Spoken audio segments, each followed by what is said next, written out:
দিকে দর্শক পৃথিবীর যে যে প্রান্তে থেকে দেখছেন সবাইকে আন্তরিক 14 অভিনন্দন। দর্শক এই মুহূর্তে এখন আমরা রয়েছি গুরুদাসপুর পৌর সদরের আনন্দনগরে। দেখতে পাচ্ছেন সামনে তরুণ তরুণী, এই বাড়িতে অর্থাৎ যে বাসার সামনে দাঁড়িয়ে রয়েছে সিদ্দিক মিস্ত্রির ছেলে হারুন বন্ধু হয়।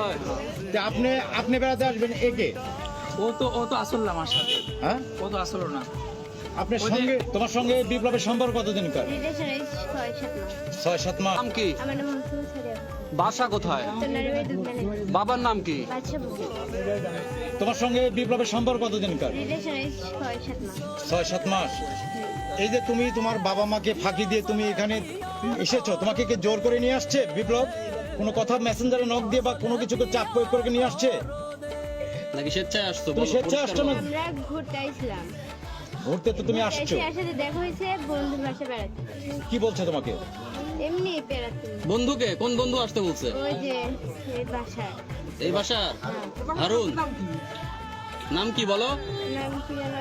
আর তিনি নাম, দর্শক তিনি কিন্তু নাম জানে না, তিনি তার বয়ফ্রেন্ডের সঙ্গে কিন্তু এসেছে আজকের এই এই যে তোমার আনন্দনগরে। আমরা এমনটাই এলাকাবাসী কিন্তু আমরা তোমাদেরকে জানতে পারছি এবং এখানে ধরেছে। এখন তুমি কি মনে করছো? আমরা খালি গেটে বাইরে এখানে গেছি আর সবাই ভাইয়ারা আইছে। তুমি এখানে আসবে কেন? তোমার তো থাকার কথা বাসায়, তোমার থাকার কথা স্কুলে, তোমার থাকার কথা প্রাইভেটে, তুমি এখানে কেন? বাসায় কি বলে আসতো? বাসায় যে ঘুরতে আসছি।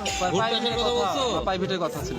তুমি তো তোমার স্যারের সাথে কথা বলবো। না বলছো বয়ফ্রেন্ডের সাথে ঘুরতে আসবো, এই কথা বলছো বাসায়? না। তাহলে তুমি এখানে আসছো কেন? আচ্ছা এই তোমাদের যে রিলেশন এই বিষয়ে তোমার মা জানতো না? তোমার মা জানে এটা? হ্যাঁ বলছি। আর তুমি বলেছিলে না এটা তোমার মা কে জানে না? বলেছিলে? তোমার মা জানতো এই রিলেশনের বিষয়ে?